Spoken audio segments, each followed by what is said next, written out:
Hi guys, welcome back to the channel. So अगर आप channel पे नए हो तो मेरा नाम है CS स्वच्छंदो गोखले। मैं एक प्रैक्टिसिंग कंपनी सेक्रेटरी हूँ और हमारी स्टॉक मार्केट वाली सीरीज़ हम कंटिन्यू कर रहे हैं।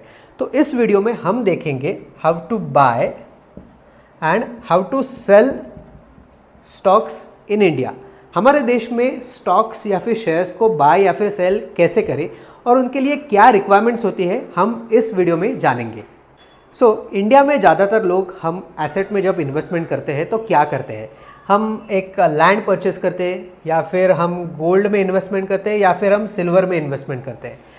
कुछ ही ऐसे लोग हैं जो शेयर्स या फिर स्टॉक में इन्वेस्टमेंट करते हैं। पर क्या आपको मालूम है, आज इंडिया में 5000 से भी ज़्यादा लिस्टेड कंपनीज है। 5000, I guess the number would be 5300 plus. इन सारी कंपनीज में क्या हमें इन्वेस्टमेंट करना चाहिए?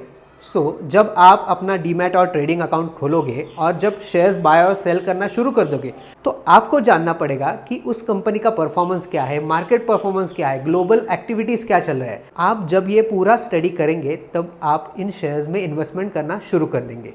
तो here is the step by step guide how you can buy और sell shares in India and what documents you will require. First step in buying or selling stock in India is to have a PAN card. PAN card का full form क्या है? Permanent account number. ये एक government ID है जो हमारे Indian government ने हमें दी है और एक आईडी प्रूफ पैन कार्ड बन सकता है।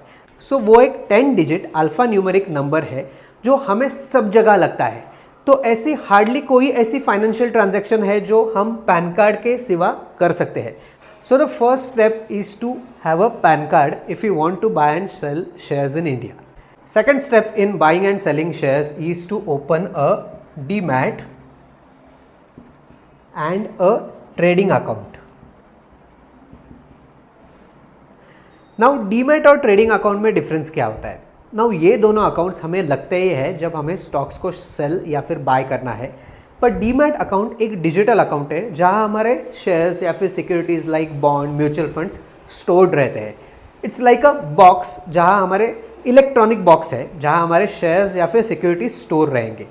ट्रेडिंग अकाउंट एक डिजिटल अकाउंट ही होता है पर वो एक प्लेटफॉर्म की तरह होता है जहां हमें ये शेयर्स और स्टॉक्स को हम सेल और बाय कर सकते हैं। आप ये ट्रेडिंग और डीमैट अकाउंट किसी भी ब्रोकरेज हाउसेस में ओपन कर सकते हैं, जैसे कि ज़ीरोधा, अपस्टॉक, ICICI सिक्योरिटीज़ और भी बहुत सारे ब्रोकरेज हाउसेस है इंडिया में। थर्ड स्टेप, जब आप ये डीमैट या फिर ट्रेडिंग अकाउंट ओपन करने जाएंगे तो ये सब आजकल ऑनलाइन सबमिशन हो रहा है। फिजिकल डॉक्यूमेंट्स नहीं रहे। वो 10 साल की पुरानी बात थी जब हमें फिजिकल डॉक्यूमेंट्स सबमिट करने पड़ते थे, हमारे KYC डॉक्यूमेंट्स सबमिट करने पड़ते थे। पर आज भी थर्ड स्टेप ये है कि हम हमारे KYC डॉक्यूमेंट्स सबमिट कर दें। तो ये सब KYC डॉक्यूमेंट्स हमें ऑनलाइन सबमिट करने पड़ते हैं। तो KYC डॉक्यूमेंट्स में क्या क्या आता है, जैसे कि पैन कार्ड, आधार कार्ड, हमारे बैंक स्टेटमेंट्स और हमारा इनकम प्रूफ भी कभी कभी पूछा जाता है। तो ये सारे डॉक्यूमेंट्स हम जब सबमिट करते हैं और भी सारी कुछ वेरिफिकेशंस प्रोसेस है जो हम कंप्लीट करते हैं, उसके बाद ही हमारे ट्रेडिंग और डीमैट अकाउंट ओपन होता है। फोर्थ स्टेप जो हमें लगती है या फिर हम कह सकते हैं कि this is the last requirement is to have a saving account. Now apart from demat and trading account हमें एक बैंक में saving account, simple saving account चाहिए। ये किस लिए चाहिए? जब हम शेयर्स को बाय और सेल करते हैं तो सेटलमेंट के लिए कौन सा तो एक बैंक अकाउंट होना चाहिए जहां हमारे पैसे आ रहे हैं, जा रहे हैं। तो सेविंग अकाउंट उसी के लिए होता है। तो जब आप ये 4 स्टेप्स फॉलो करोगे तो आपको मिलता है एक ट्रेडिंग अकाउंट। नाउ ये ट्रेडिंग अकाउंट में आप लॉगिन करके आप शेयर्स को बाय और सेल कर सकते हैं। आप इसमें अपना पोर्टफोलियो रिव्यू कर सकते हैं, आप बाकी के स्टॉक्स की वैल्यू चेक कर सकते हैं, उनकी ट्रेडिंग या फिर उनकी आप टेक्निकल एनालिसिस कर सकते हैं, जैसे कि हम कैंडल स्टिक पैटर्न्स देख सकते हैं।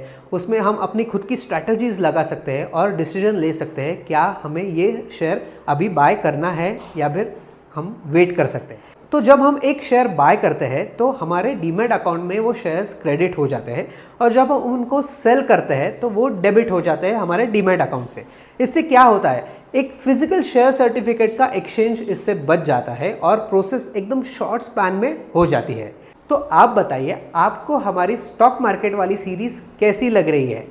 और अगर आपको जानना है कि एक स्टॉक और शेयर होता क्या है तो वीडियो नंबर 2 जरूर देखिए और देखते रहिए फाइनेंस बाय स्वैग।